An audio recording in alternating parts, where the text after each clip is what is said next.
Wonderful week of instructional promise here at Charles Herbert Flowers High School, a mecca of excellence, where our Jaguars hustle harder by exhibiting hard work, utilize resources, are success-oriented, tenacious leaders exceeding expectations. So we are now into the 5th week of quarter 2.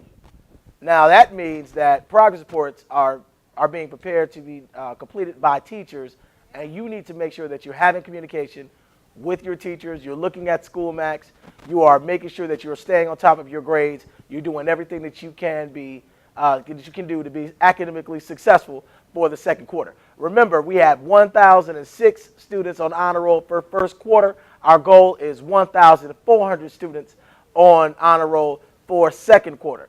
So let's make sure that we do everything necessary to make that happen. December 18th will be our academic celebration. We're going to have food. We're going to have music. We'll have a live performance from a local artist. We got a lot of great things that'll be going on December 18th. And students who made honor roll will be a part of it. Students who have shown academic growth from at least one grade point. So if you got a 1.5 fourth quarter last year, now you got a 2.5 first quarter this year, you'll be invited to attend.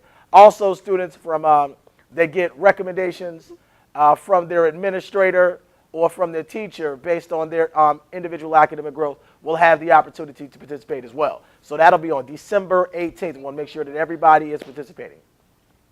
Please bring your change. We are filling a 5-gallon bucket full of change to send to our friends in the Philippines. So bring your change every day. We have posters around the building where you can see the locations for donations. So make sure that you bring your change daily. Our plan is to fill at least one.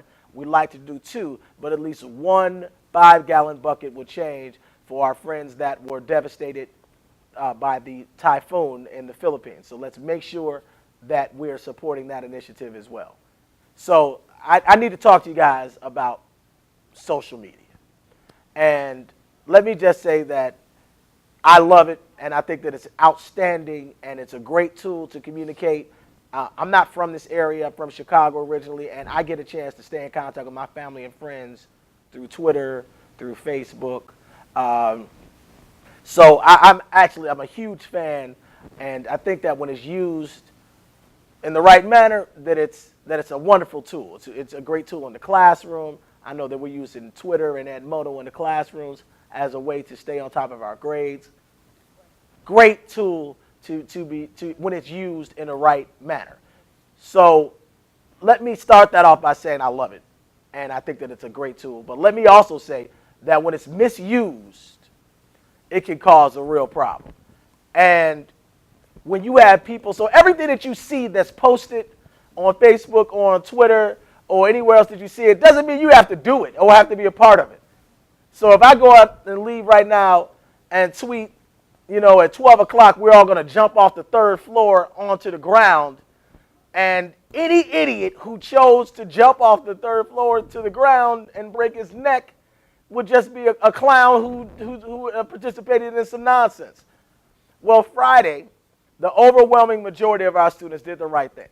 I think when I looked at the cameras, and I'll start calling people down based on their participation in Friday's action, we're talking about 40 to 50 kids that really made poor choices. When you got a school of over 2,000, 40 to 50 kids is less than 2%.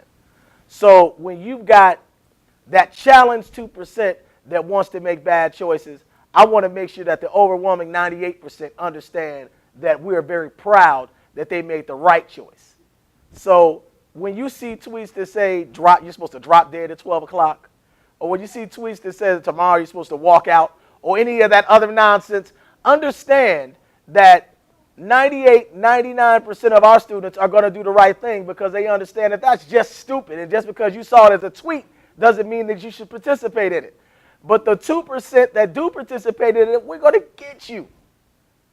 And not only are we going to get you verbally, but because it was posted on a tweet and it's something that's supposed to be done county-wide or area-wide, it's going to cause you to receive a level 4 offense for inciting others to riot.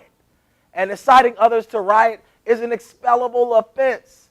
So if you want to drop dead at 12 or if you want to walk out tomorrow or on the 12th or on the 22nd or whenever you want to do it, it's going to cause you to get smacked beyond anything that you ever needed to go on your transcript. So I'm going to say something. I'm going to put it out there on my Twitter as soon as I walk out of here. At 12 o'clock, all Flower students are going to be in the classroom focused on learning. You know, and tomorrow at 12 o'clock, all Flower students are going to be pushing towards excellence. So if you want to get with something on Twitter, get with that. Don't get with this nonsense. Because if you do, you're going to get got, and it's not worth it. So with that being said, I'm Mr. Brown, your principal. Don't have a good week.